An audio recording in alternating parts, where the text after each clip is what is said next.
The ice crystals crunched beneath Jessica's boots as she trudged across the frozen wasteland of Theta 7. She cursed under her breath, her medical scanner flickering in the sub-zero temperatures. This was supposed to be a routine geological survey, not a death march across an abandoned alien world.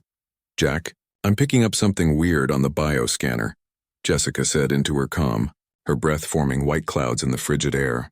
"Heat signatures. But they're faint. Really faint," static crackled before Jack's voice came through. "Doc, you're 3 clicks from the shuttle. Whatever it is, it can wait. This planet gives me the creeps. The Xanthari abandoned it for a reason." Jessica paused, staring at her scanner.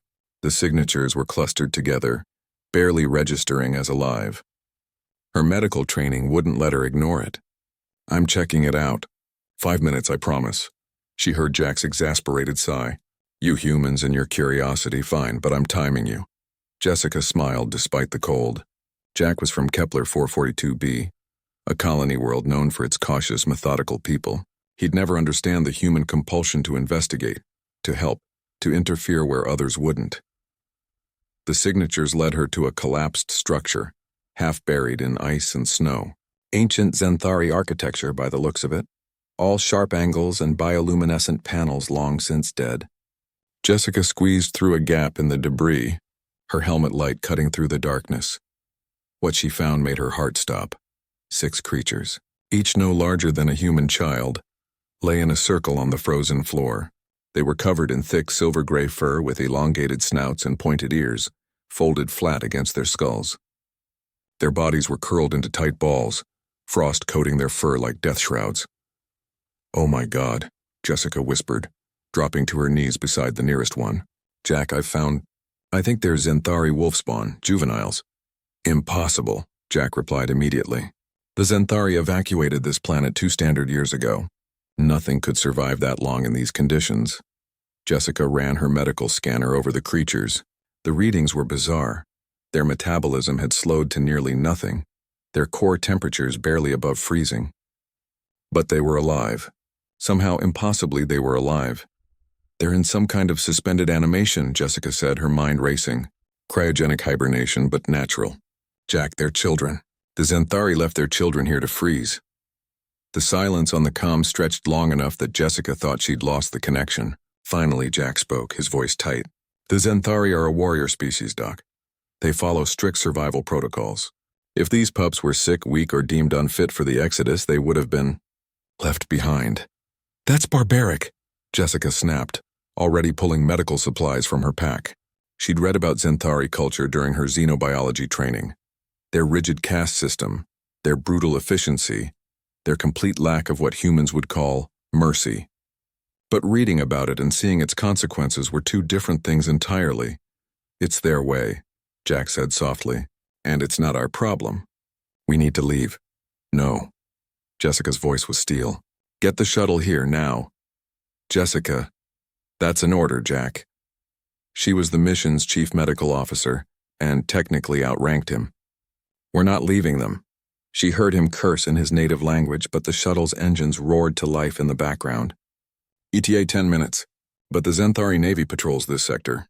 If they find us with their abandoned offspring, then they shouldn't have left them to die," Jessica interrupted, already working to stabilize the first pup.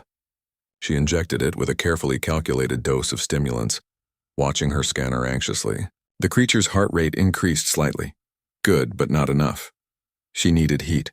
The shuttle's medbay would have warming units, but that was 10 minutes away. These pups might not have 10 minutes. Without hesitation, Jessica stripped off her thermal jacket and wrapped it around the smallest pup, pulling it against her chest. The cold bit into her immediately, but she ignored it. She grabbed the second pup, tucking it against her side, then reached for a third. "What are you doing?" Jack's voice was alarmed. "Your core temperature is dropping." "I'm being human," Jessica replied through chattering teeth, gathering a 4th pup into her arms. "We don't leave people behind, not even if they're not people." By the time Jack landed the shuttle, Jessica was hypothermic and barely conscious, but she hadn't let go of a single pup. Jack found her surrounded by the creatures, all 6 pressed against her, sharing what little warmth her human body could provide. He carried her into the shuttle first, then returned for the pups, moving faster than Jessica had ever seen him move. The med bay became a chaotic symphony of warming units and medical scanners, Jack following Jessica's whispered instructions as feeling slowly returned to her frozen limbs. Hours later, when they were both relatively stable and the pups were sleeping in heated medical pods, Jack sat beside Jessica's recovery bed. "You almost died," he said quietly, "for creatures whose own people left them behind." Jessica looked at the sleeping pups through the med bay window.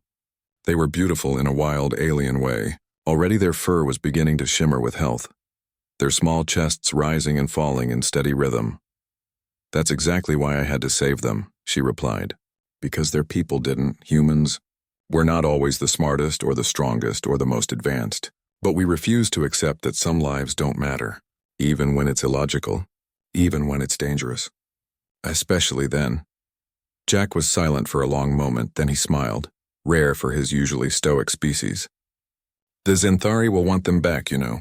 There will be consequences. Let them come," Jessica said, her voice growing drowsy as the warming drugs took effect. "I'll tell them what I told you.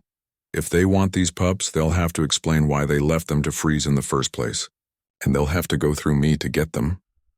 As she drifted off to sleep, Jessica missed the look of profound respect on Jack's face. He'd heard the stories about humans, of course, their irrational compassion, their refusal to abandon anyone, their stubborn insistence that every life had value. But witnessing it firsthand, seeing a human risk everything for creatures that weren't even her own species, was something else entirely.